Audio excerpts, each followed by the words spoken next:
Welcome to Key and Kier's Kingdom Connection, featuring my dad, Reggie Key, and my dad, Kier Hopkins Smith.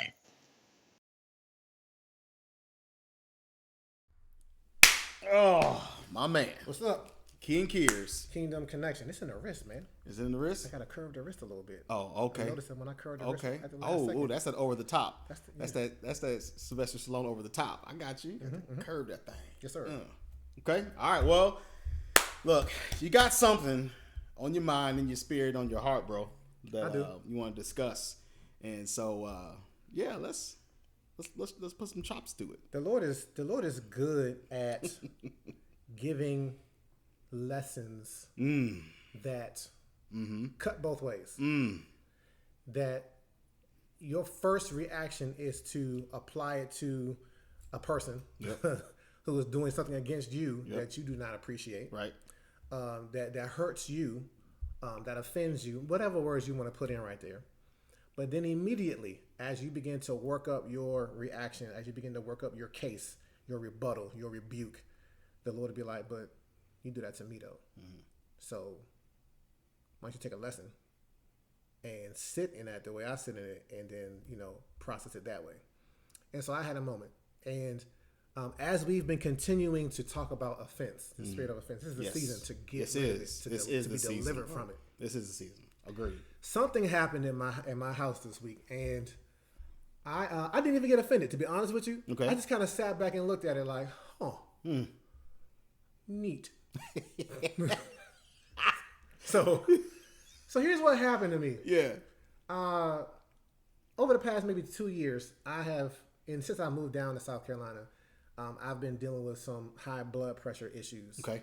And I've been able to get a grip on it, but I'm still cognizant, and I'm still, making sure that any provision that I can gain. Yes. To make sure that it stays under wraps. Right. I'm looking for Appropriate advantages. Right. I got you. Yeah. And, as we get into our 40s, approaching our 50s, weight just seems to be something that's just like, hey, I'm here now. Yeah, because our body remembers our 20s. Yeah. So as careful as I try to eat, I'm always looking for like, what can I do for this weight management, right? Yeah. So I came across something that I was like, cucumber water is good for both of those things, purportedly. Yeah. Cucumber water is good for, it may be good, they put that word It may be good for weight management, weight loss, and for lowering your blood pressure. Yeah. So I was like, my family knows that I deal with these things, that I've been having victories and, this, that, and the other, and I'm trying to keep a grip on it. I said, you know what, I'm going to have to leave the frame for a second. I'll be right back. Leave that frame. My man. Go ahead and get your prop. Yeah, I need a prop. Get your prop, bro. And so, for me in my house, on some Joshua type stuff, we have this diffuser that allows for us to put different things in fruits, there. Vegetables, whatever Fruits, you need, vegetables, to give us some flavored water. Yeah. When we first got this refrigerator, maybe 3 years ago, my daughter was hype about it. She was putting all manner of stuff in. She excited, but she don't do that no more. And I really didn't have a use for it. So now we just use it for regular water. It pours out faster than the dispenser. Right. This, that, and the third. But when I realized, like, I could put some cucumbers in here. Yeah. But me trying to be a good dad, I'm like, and a good husband. I was like, talk to the family. I'm not gonna first. just do it. Yeah. I'm talk to the family. I'm gonna holler at my family. Yes. Right. Yes. And so I sent a text. Didn't explain why, because God don't always explain why. He just say, hey, I'm gonna do this. I need you to get on board with it. And so I told them what I would like to do. And, I'm the only non-Apple family phone in the house. Yeah, you're the Android. I got you. So I can't like and dislike stuff. So my daughter responds, dislike. I'm like, oh, wow, okay. Let me know how you really feel. Because I've been getting on her and my son for not responding to my text. So I guess she's trying to do better. Yeah. This is one of her first responses after I said that, like, dislike. I'm like, wow, okay. And then my wife simply asked, like, why are you doing this? I mean, I couldn't see her face, but in my mind, you can see her face. I could see her. Why are you doing this? Like, you can see her face. I'd be doing the most. Right. Right.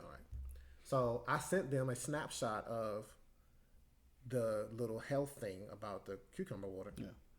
And then I had to talk to my son because he didn't respond to me at all. Right. I'm sorry. No, It's you okay good. if I tell the story? Do it. Tell the story, bro. Tell it. And so I talked to my son, and he was like, "Yeah, Dad, but the dispenser is so much slower. Like, it'll take a long time, and this, that, and the third." And I said, "Okay, did you see my response to your mom when I said why I'm doing this? Like, it's because it's going to help with my blood. It could potentially help with my blood pressure, and help with my weight loss. With my weight loss, maintaining my weight." Didn't really change his response. No. Like, he's just like, he's focused on how it's going to inconvenience him, even if there's two benefits from this. Right. I mean, 3, but 2 in 1. Right. One of them is my health. Yeah. The other one is, this is the way we're supposed to be using this in the first place. Right. This is what this was designed for. We are not using it as it was intended. Right. We are not using it according to the righteousness of Samsung. Right. Right? Yep. And so I was like I said, interesting. And I'm like, okay, well, I need to have a discussion with my family, because I've seen all their responses. Yeah. And try to get them to shift their paradigm. Yep. And understand, do you see how your reaction to something that your father is asking you to do, that is in the realm of righteousness for how it's supposed to be using, and also a benefit to his health, you are seemingly more concerned with the inconvenience it will give you, and you are seemingly more concerned with your way of doing something, that you just pushed the benefit that it gives me to the side. Right. It's not, I don't like necessarily the taste of, I don't like any flavor in my water, because it just tastes like, weak Kool-Aid. Yeah. I would rather just drink water straight. Yeah. But it's not about the flavor, it's about me maintaining my health. Yes. And so it's just funny how they was just like, I don't have to think about that. It wasn't, Dad, like, for real, that'll help you? Like, and this is how we treat God, though. This is, it's not even, when I have this discussion with them, it's not even about me. Right. I want them to see, I always go to 1 John, I think it's 1 John 4:20, which says, if you, I don't want to misquote this. Oh yeah. So I'm going to say it verbatim. Give me a second. I want to go right to it. I love this because the principle, I've brought this up before, the principle is amazing. If a man say, I love God, and hateth his brother, he is a liar. For he that loveth not his brother whom he hath seen, how can he love God whom he hath not seen? Yeah. And so I can put many different words in for love. One of those is obey. Yeah. How you going to say that you're going to obey a God that you have not seen when you can't even obey, how you going to say that you can obey a father that you have not seen when you can't even obey your father whom you have seen? Whom you have seen. How can you submit to the father that you haven't seen if you can't submit to the father that you have, right? Yeah. And so, I'm kind of in their head. I know it, but God is perfect and you. Yeah. You imperfect, you frail. But that's one of my roles. Right. In the midst of my frailties, I still can't just check out and be like, well, who am I to say anything? No, God has set me to be an example so that they can see, like, okay, if I can learn how to relate to my father on earth, I can relate better to my father in heaven. Right. I had one job. Right. Is to do that. So I've been. No, you good, bro. You in the vein, man. This is what we're here to talk about.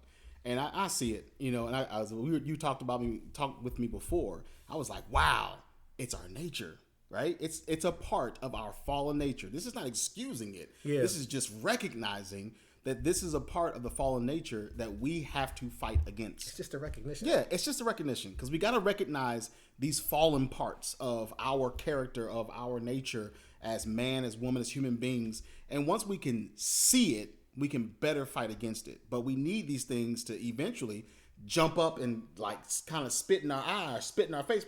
What just happened? What just happened? Wait, okay.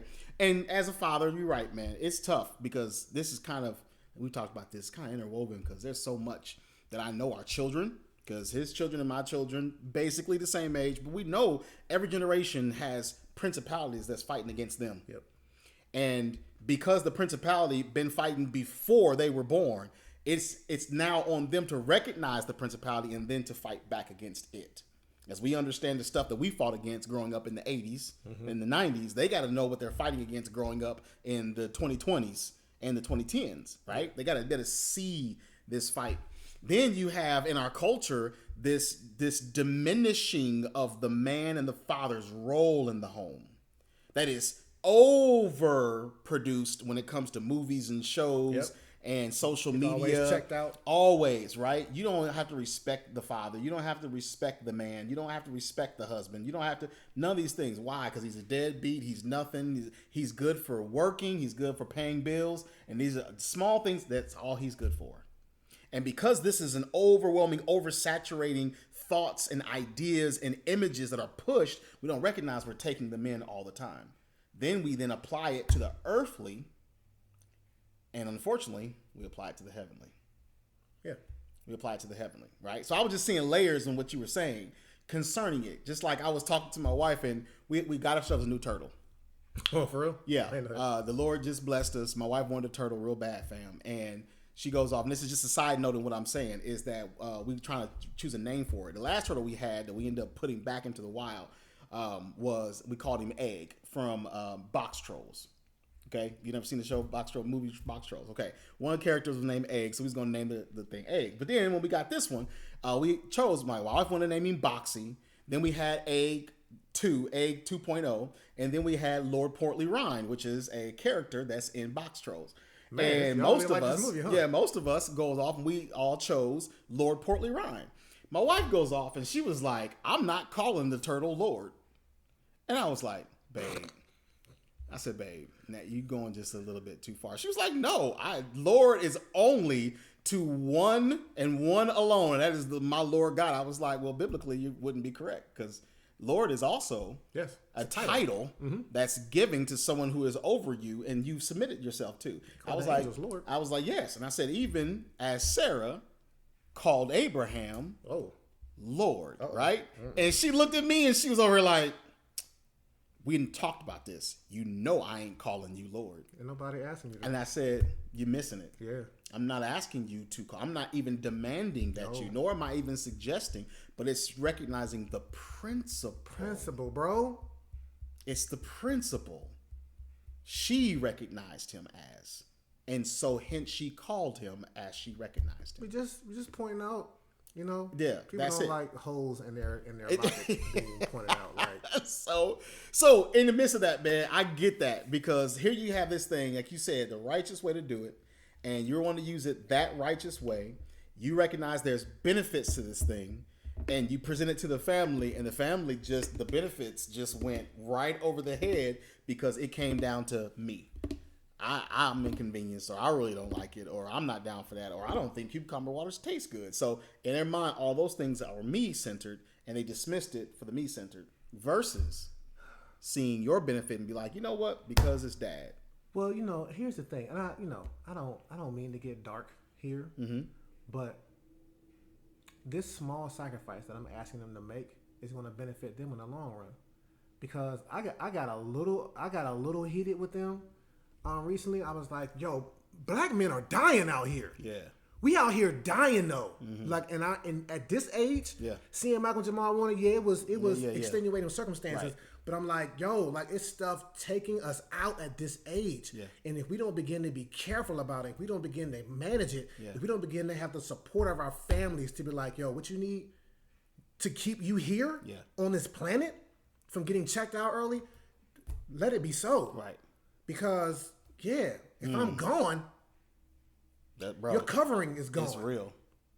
It's real. And as much as I go against the grain of the family, I say, it's four of us. I'm not the 25% that's always like, no, like, consider this. Yeah. Go this way. They would miss me if I was gone. And Yeah, I had to absolutely. bite my tongue to not say that sometimes. Yeah. I don't think I've ever said it, but I've thought it. Like, man, real talk. y'all contending with me, but at least you got me here to contend with. Yes. I could be out of here. Right. Right. And so that's the thing. Like, this is about my mortality. Yeah. And heaven forbid, I'm not trying to speak anything No, into not at my all. life. Not at all. But I'm just saying, like, you would think that anything they could do to make sure that I live a long, healthy life, that they'd be down for. But because, it's a short-sightedness. And again, it's the nature of man. It is the nature. Right? It's the nature of man. I mean, Matthew 6:33 says, "Seek ye first the kingdom of God and his righteousness, his right way of doing things. Right That's way. all that means. Right. And all these things will be added. What are all these things? They were like, don't worry about what the pagans worry about. What you going to eat, what you going to wear. All these, he said, I'm going to take care of that. Right. If you just put me first. Yeah. Seek me first just means prioritize me more than anybody else. Yeah. That's the cost of discipleship. Yes, it is. If you don't hate your mother, your father, your siblings, your spouse, your children, yourself more than this thing about being a disciple, you cannot be my disciple. Right. That word hate just means love less. Yeah. Prioritize everybody else less than Jesus. Yes. And that's the cost for discipleship. And some people will check out. Nah, I can't do that. Yeah. And it's the nature. It's the nature of this. It's the nature of the flesh, man. You know, you had said something about, biting the tongue of saying certain things. And then there will come a moment in a time where these things need to be said, right? They actually need to be said, because as much as we are people and we think about a lot of things, actually death and loss isn't one we think about a lot, because we don't like the finality of it. Yeah. We don't like what it can bring. We don't like it when someone else experiences it and we're around it. We don't like it so much that we'll actually exit the thought of it out of our own head and our own mind, right? So we won't approach it. We won't have it as a conversation. It feels weird. It feels awkward. So we don't even want to think about it. Mm-hmm. And so people don't want to think about, as families, what would life be like if this particular member was gone? So here I am having a conversation with Silver just yesterday, even in this vein about that. I was like, sweetheart, you got to understand how important it is when we're walking through the principles of God. I was like, sweetheart, do you trust God? Do you believe what you believe, even if you lost everybody? Do you believe what you believe? If you lost your father and lost your mother and your siblings were gone, that's like if you experienced like Job experienced and everything's gone, what then do you do, right? But we don't think like that. We don't, because we think as long as you're in Christ, everything, right? Not that it's just that everything will eventually be okay. We think that everything will always be just okay. But it's according to what we think okay looks like. And I was like, sweetheart, just for a moment. But like you said, bro, with all these things that are out there that's taking us out, it's imperative for us to do our part, but for our families to think about it. And so I'm just saying the encouragement is for that conversation to come up is, what would it be like if the Lord chose tomorrow was your father's last day?